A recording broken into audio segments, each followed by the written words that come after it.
$1.4 billion worth of எத்தூரியம் Bybit எக்ஸ்சேஞ்சில் இருந்து ஹெக் ஆயிருக்குது. இது பாத்தீங்கன்னு சொன்னா பைபிட்ற பணம் இல்ல, உங்களையும் என்னையும் அறிகிற சாதாரண மக்கள்ற பணம். 1.4 மில்லியன் இல்ல, பில்லியன் பி. இவ்வளவு காலத்துக்கு நடந்த ஹெக்ஸ்லயே இதுதான் மிகப்பெரிய ஹெக். போன பியர் மார்க்கெட்ல நடந்த எஃப்டிஎக்ஸ் ஹெக்ல கூட இது லொஸ்ட் ஆயினது 600 மில்லியனோ சம்திங், என்னதான் 400 மில்லியனோ சம்திங். ஆனா இது அதில் கிட்டத்தட்ட 3-4 மடங்கு 1.4 பில்லியன். ஆனா ஃபார்ச்சுனேட்லி பைபிட் அதை சரியா ஹேண்டில் பண்ணதால பெரிய ஒரு பியர் மார்க்கெட்டுக்குள்ள நம்ம என்டர் ஆயிருந்தது அது புறக்கணிக்கப்பட்டிருக்குது, லைக் தடுக்கப்பட்டிருக்குது. ஓகே, பைபிட்ற லைக் சரியான மெஷர்மெண்ட்டுகள் எடுத்ததால. ஸோ என்னன்னு சொல்லி தான் இந்த வீடியோவில் ஃபுல்லாக சொல்ல போகிறேன். இந்த வீடியோ ஃபுல்லாக பாருங்க. இது சம்மந்தமான மேலே டீட்டெயில்ஸ் வேணும்னு சொன்னால், பைபிட் எக்ஸ்சேஞ்சுங்கிறது ஒரு சென்ட்ரலைஸ் எக்ஸ்சேஞ்ச். சென்ட்ரலைஸ் எக்ஸ்சேஞ்சுன்னா என்னன்னு சொன்னால், மக்கள் அவங்களோட கிரிப்டோ கரன்சியை இந்த மாதிரியான எக்ஸ்சேஞ்சுகளில் கொண்டு போய் எக்ஸ்சேஞ்ச் சர்வீஸ்களை பெற்றுக்கொள்வாங்க. ட்ரேடிங் பண்ணுறது, மைனிங், அதாவது ட்ரேடிங், ஈல் ஃபார்மிங் பண்ணுறது, ஸ்டேக் பண்ணுறது, அடுத்தது சின்ன சின்ன பொட் கனெக்ட் பண்ணுறது, அப்படி இல்லாட்டி சேவிங்ஸ் பண்ணுறது அப்படின்னு சொல்லி, இல்லாட்டி லான்ச் பேடுகள், அதாவது ஐஇஓஸ்கள் பார்ட்டிசிபேட் பண்ணணும்னு சொல்லி எக்ஸ்சேஞ்சில் சர்வீஸை பாவிக்கிறதுக்காக எக்ஸ்சேஞ்சுகளுக்கு பணத்தை கொண்டு வாங்க. உண்மையில் எக்ஸ்சேஞ்சில் நோக்கம் என்னன்னு சொன்னால், ஒரு கிரிப்டோவாக வாங்குற விற்கிறதுக்கு தான் மெயினான யூஸ். அதை தாண்டி நிறைய சர்வீஸ்கள் எக்ஸ்சேஞ்சில் ப்ரொவைட் பண்ணுவாங்க. ஆனால் நான் இதைத்தான் கனகாலமாக சொல்லிட்டு வர விஷயம், not your keys not your crypto அப்படின்னு சொன்ன அர்த்தம் என்னன்னு சொன்னால், இந்த எக்ஸ்சேஞ்சுக்குள்ளே நீங்கள் வச்சிருக்கிற ஃபண்டுகளுக்கு உங்களுக்கு யூசர் நேம் பாஸ்வேர்ட் மட்டும் தான் இருக்கும். அதாவது அந்த எக்ஸ்சேஞ்சில் ஒரு அக்கௌண்ட் ஒன்று வச்சு அந்த எக்ஸ்சேஞ்சுக்குள்ளே தான் நீங்கள் ஃபண்டை வச்சிருப்பீங்க.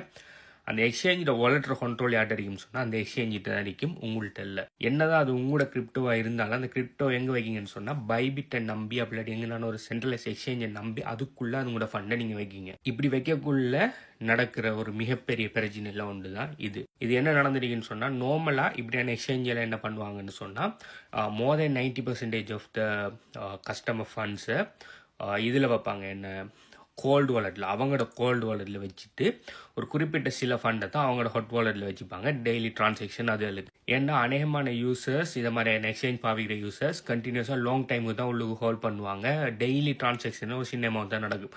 நார்மலாக நம்மளோட பாவிக்கிற லோக்கல் பேங்க்ஸில் கூட இதுதான் சிஸ்டம். ஓகே, லோக்கல் பேங்க்ஸில் அன்றாட தேவைகளுக்கு பாவிக்கிற டிரான்சாக்ஷன் மட்டும்தான் லோக்கல் பிரான்ச்சில் இருக்கும். பெரிய அளவான பணம் பார்த்தீங்கன்னு சொன்னால் லைக் அவங்களோட மெயின் பிரான்ச்சில் ப்ரொடெக்டட் வால்ட்டுகளில் தான் வச்சுருப்பாங்க. ஆனால் நார்மலாக பேங்க்ஸில் நம்ம வைக்கிற பணமெல்லாம் அவங்கள்ட்ட இல்லை. அதை ஆல்ரெடி லோன் பண்ணி 9 மடங்காக்கி லோன் பண்ணி அது பெரிய ஸ்கேம் போயிட்டு இருக்கு. நம்ம பேங்க் ஸ்கேமை பற்றி காய்க்க வரல.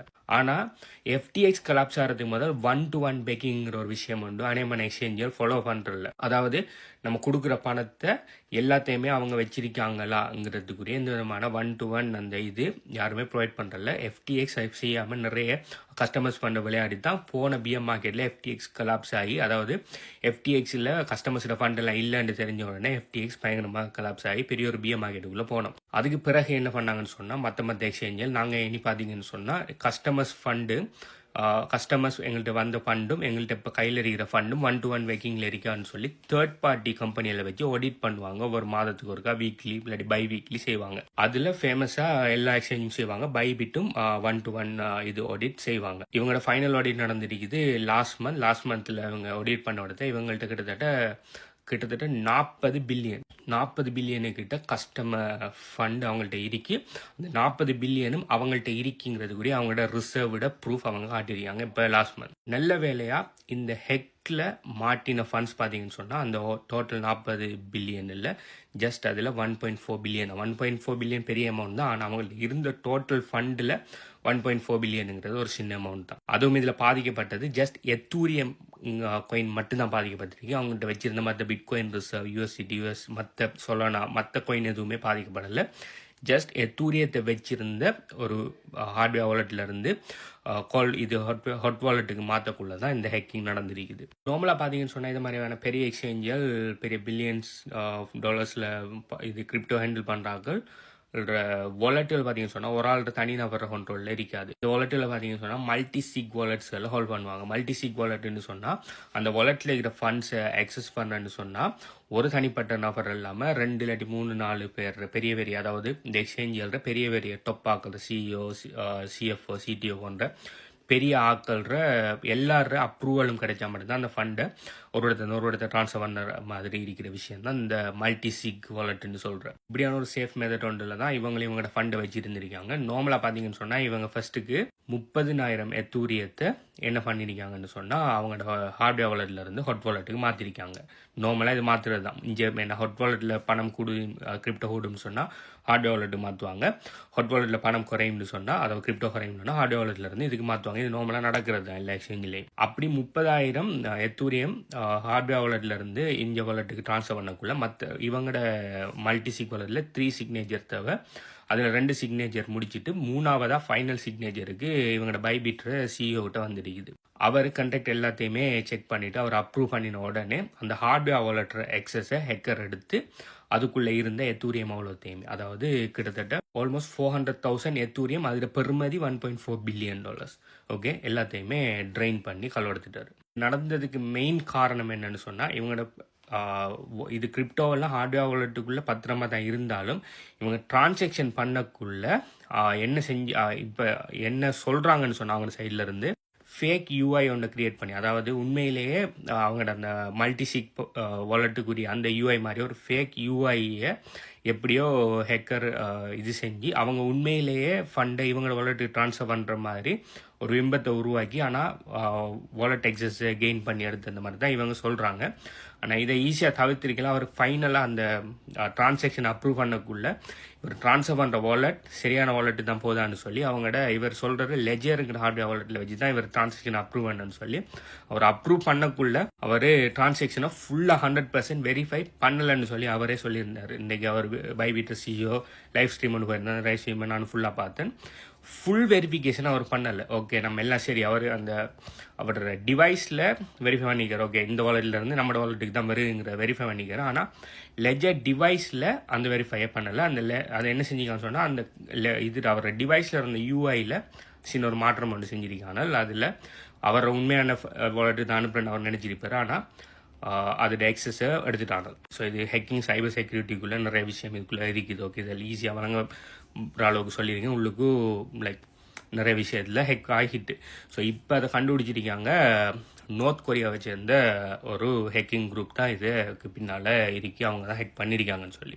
ஆனால் இப்போ எஃப்டிஎக்ஸில் ஹெக் ஆயின 400 மில்லியன் ஹெக் ஆயினதுக்கு பிஎம் மார்க்கெட்டுக்குள்ளே போனோம் நம்ம. ஆனால் இப்போ $1.4 பில்லியன் ஹெக் ஆகியும் ஏன் பிஎம் மார்க்கெட்டுக்குள்ளே போகல, பெரிய கிரிப்டோ பெரிய அளவில் அடி வாங்கல, இல்லாட்டி ஒன்று பிரச்சனை நடக்கல ஏன் ஹெட்மிங்கன்னு சொன்னால் பைபிட் அதை ஈஸியாக ஹேண்டில் பண்ணிட்டாங்க. எப்படி அதை அவங்க ஹேண்டில் பண்ணாங்கன்னு சொன்னால் இந்த $1.4 பில்லியன் ஹெக் ஆயினோடனே பெனிக்காகி எல்லா விட்ரோலையும் ஸ்டாப் பண்ணாமல் விட்ரோல் எல்லாம் ப்ரொசஸ்லேயே வச்சுட்டு உடனே அவங்களோட டாப் மேனேஜ்மெண்ட் முக்கியமாக CEO head of the department எல்லாம் லைவ் ஸ்ட்ரீம் வந்து இதுதான் நடந்த பிரச்சனை. ஸோ யாருமே பயப்படாங்க, நாங்கள் விட்ரோல் எல்லாம் கொஞ்சம் கொஞ்சமாக கிளியர் பண்ணிட்டு தான் இருக்கோம். ப்ளஸ் இந்த $1.4 பில்லியன் ஹெக் எங்களுக்கு ரீகவர் பண்ண இயலாட்டியும் இதை எங்களோட ப்ராஃபிட்டில் இருந்து நாங்கள் உங்களுக்கு எடுத்துருவோம். ஸோ எங்கள்கிட்ட இதை அடைக்கிறதுக்குரிய போதுமான அளவு ஃபண்ட் எங்களோட ப்ராஃபிட்டில் இருக்குன்னு சொல்லியிருக்காங்க. ஏன்னா பைபிட் எக்ஸ்சேஞ்ச் உலகத்திலேயே 3வது மிகப்பெரிய எக்ஸ்சேஞ்ச். ப்ளஸ் அவங்க இயர்லி இன்கம் பார்த்தீங்கன்னு சொன்னால் இயர்லி இன்கம் இதை விட பில்லியன்ஸில் அவங்க ப்ராஃபிட் பார்க்குறவங்க. ஓகே, பில்லியன்ஸில் ப்ராஃபிட் இல்லை,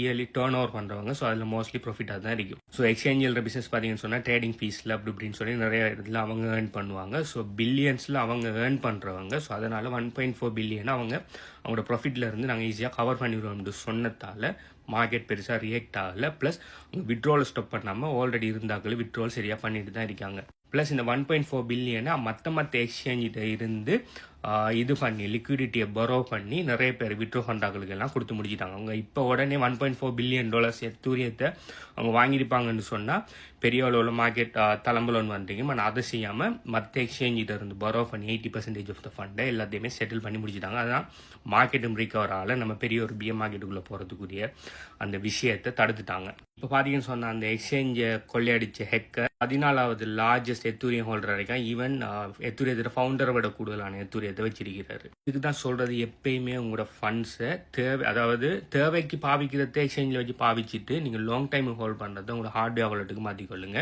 not your keys, not your crypto. Already 2 பெஸ்ட்டான ஹார்ட்வேர் டிவைஸ்ட வீடியோஸ் நான் போட்டிருக்கிறேன். ரீசெண்டாக ஒன்று போட்டு அதுக்கு மேலே நம்ம ஒரு சீட் ஹார்ட்வேர் வாலெட்டு நான் ரெக்கமெண்ட் பண்ணுறேன். சீட்லெஸ் ஹார்ட்வேர் வாலெட்டு நான் ரெக்கமெண்ட் பண்ணியிருக்கிறேன். உங்களுக்கு பெஸ்ட்டான ஹார்ட்வேர் டிவைஸ்ட டீட்டெயில்ஸ் வேணும்னு சொன்னால் ஹார்ட்வேர் வாலெட் சொல்லி கீழே கமெண்ட் பண்ணுங்கள். அது எங்கே எடுக்கிறேன்னு சொல்லி சொல்கிறேன். இந்த ஹெக்கை பற்றி நீங்கள் என்ன நினைங்கன்னு சொல்லி கீழே கமெண்ட் பண்ணுங்கள். பாய்.